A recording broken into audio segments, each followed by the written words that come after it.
Рустам Иванович, я приветствую вас, Вайтгалера. Скорее я вас приветствую, Вайтгалера. Да, спасибо большое, что откликнулись на мою просьбу. Ну, давайте сначала поговорим о ситуации. Вот так, коротко, немного в легкую.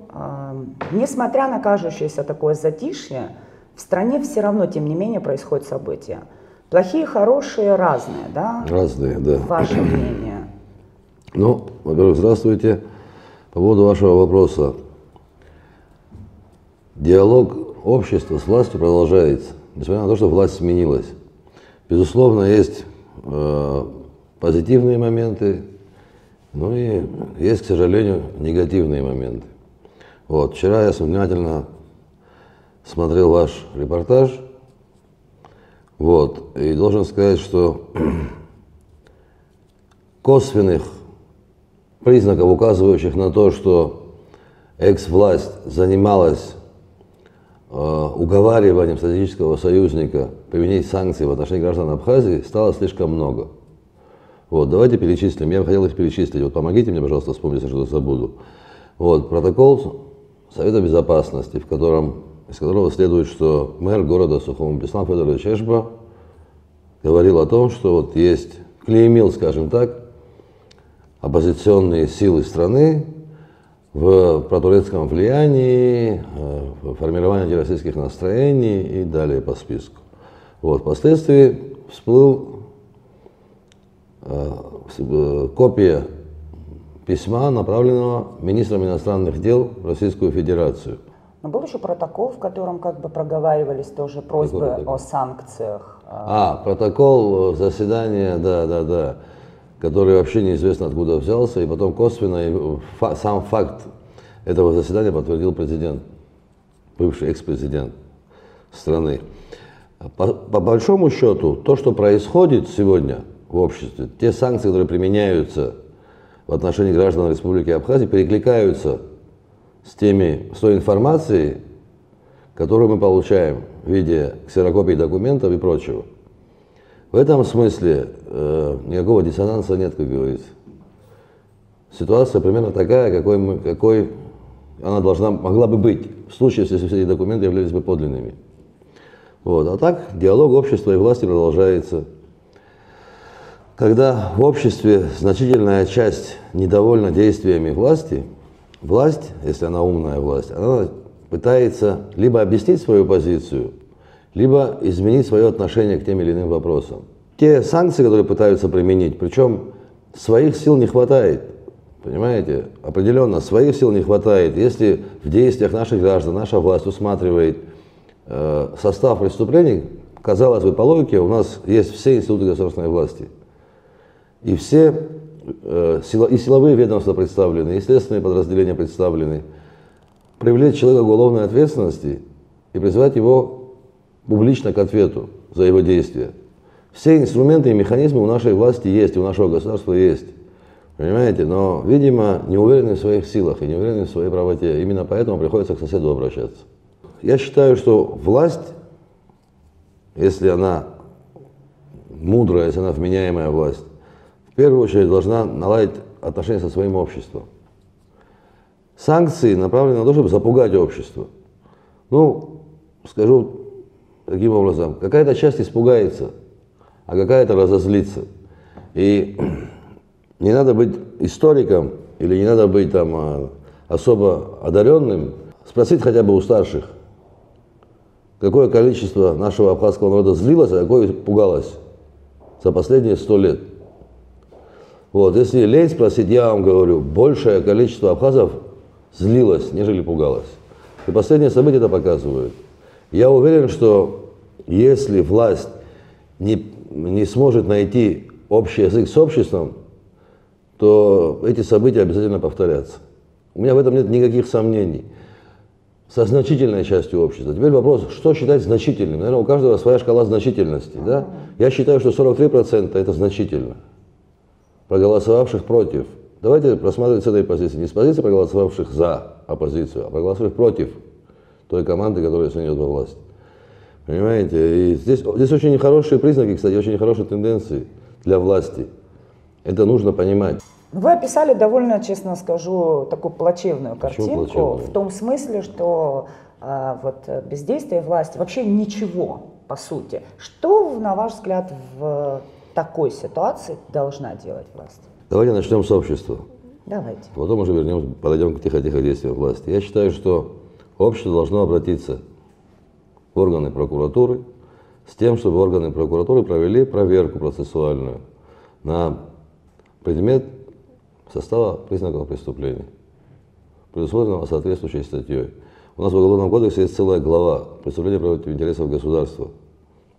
Более того, хочу напомнить, что когда нынешняя власть была в оппозиции, они настояли на том в парламенте, чтобы эта глава была усилена отдельными статьями.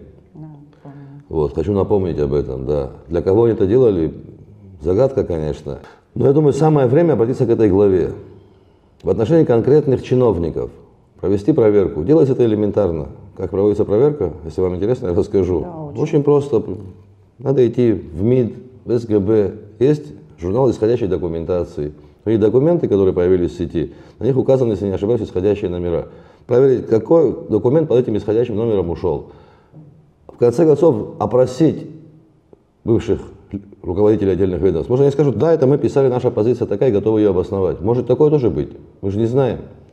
Ну, если бы они готовы были обосновать, наверняка они не так шито-крыто это отправляли. Ну, для того, чтобы, понимаете, видимо, им того, что говорим мы, недостаточно. Видимо, может, уровень наш не устраивает. Понимаете, может, они считают, что мы не того уровня люди, с кем стоит общаться. А когда придет прокуратура, может, они там скажут, а вот здесь мы готовы обосновать свою позицию. Мы же не знаем, что будет.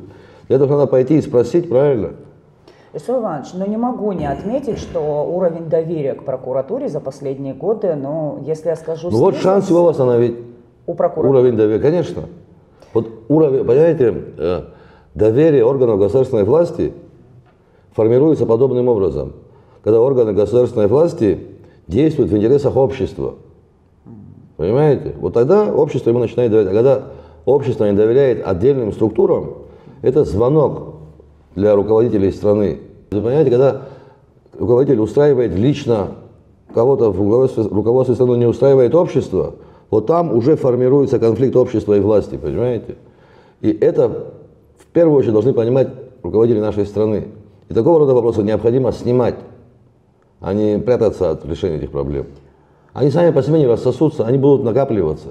Вот сегодня не понравилось это, вчера не понравилось Вэлла, Че Гевара обществу. И вот так накапливается негатив. И когда негатив достигает определенной точки, народ берется за палку, скажем так. И приходит к стенам комплекса правительственных зданий. Да, а потом известные фотографии появляются. Вы много лет проработали в Генеральной прокуратуре, в руководстве Генеральной прокуратуры. Вот прямо если пошагово.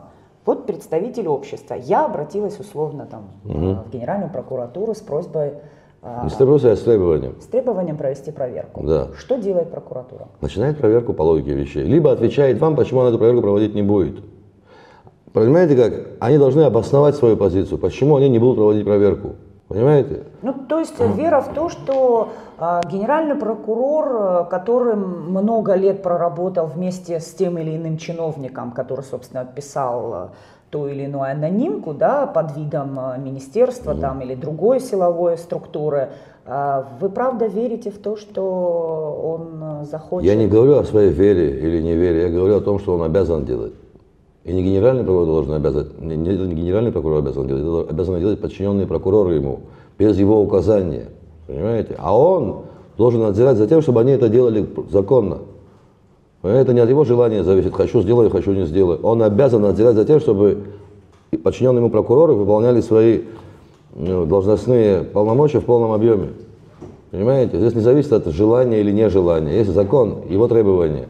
Если мы немножечко отойдем от непосредственно вот этих документов, вообще сама ситуация, когда министр абхазский, представляющий государственную власть, член абхазского правительства, да, правительства Республики Абхазия, обращается в иностранное государство с просьбой наказать своих собственных граждан, это вообще что?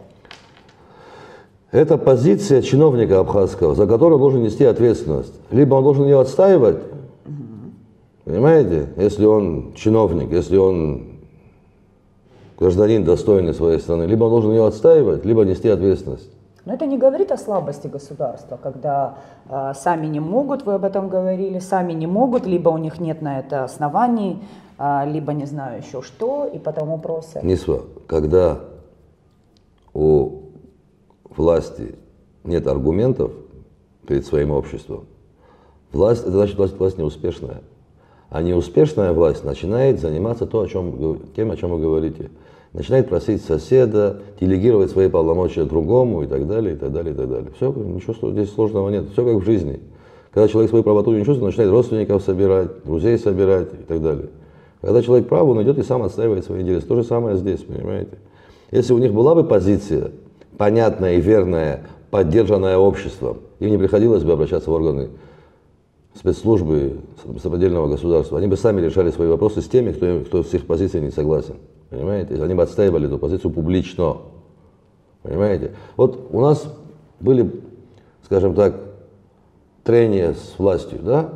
Первый раз у нас возникли проблемы по Пицунде, потом возникли вопросы по апартаментам и так далее.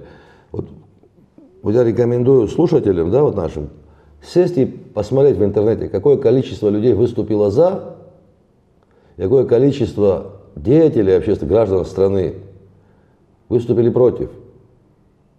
Вот соотношение получается 1 к 10, а то и к 15. Понимаете? Это вот показатель того, насколько действия власти были верными.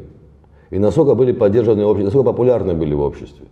Понимаете? Именно поэтому им приходилось таким образом пытаться запугать своих граждан. Понимаете? То, чего боятся они, наши граждане не боятся. Надо быть оторванным от своего народа и не понимать логику гражданина Абхазии, чтобы действовать подобным образом.